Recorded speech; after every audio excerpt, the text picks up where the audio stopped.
So Cypriots are furious with government plans to take some of their savings to partially fund a bailout of the country's banks. The EU and IMF are lending $13 billion to Cyprus and insist that ordinary Cypriots must contribute to the bailout.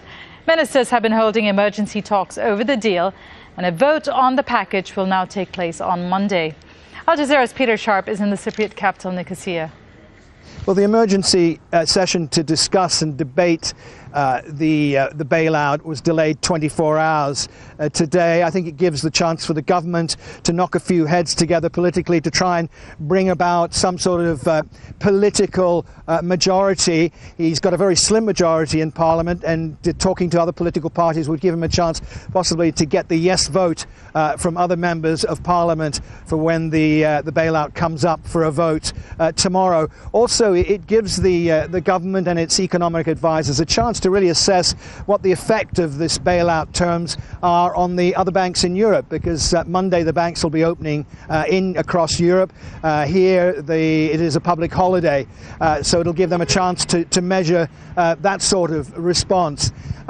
Today, Kim Vanel has been looking at the reaction of people in Nicosia to these very, very tough levies. Attempting to drain their savings before the government takes a cut.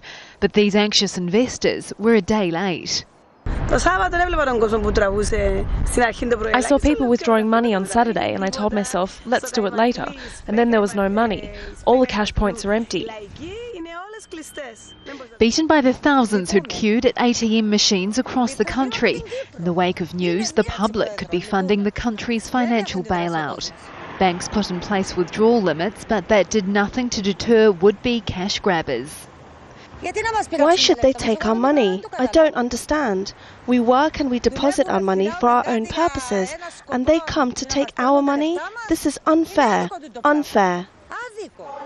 They're anticipating a levy demanded by lenders, who on Friday offered Cyprus $13 billion in bailout money.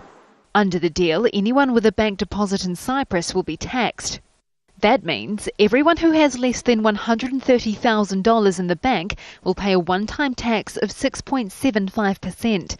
Anyone who has more than that in savings will pay 9.9%. So someone with $150,000 in the bank will be forced to give the government nearly $15,000. Cyprus is the third Eurozone country to receive a financial lifeline, but the first to dip into people's savings to pay for it. Government ministers met in Nicosia's presidential palace ahead of an emergency meeting on Monday to vote on the levy. It's a lose-lose situation. There will be a huge deposit withdrawal from Cypriot banks with or without a levy. The deal still requires the approval of Parliament, and it's not just Cypriots who should be worried. Foreigners account for around 40% of bank deposits, and most of those are from non-resident Russians attracted by lax regulations.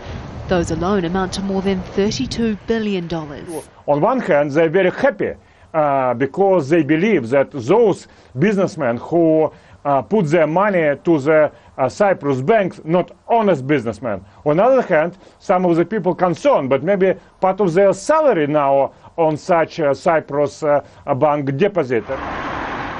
Without the bailout package, the country risks defaulting by May, threatening to unravel the entire Eurozone. A bitter pill to swallow for Cypriot investors, who after Monday's vote could be picking up a large portion of the country's bailout tab. Kim Vanel, Al Jazeera.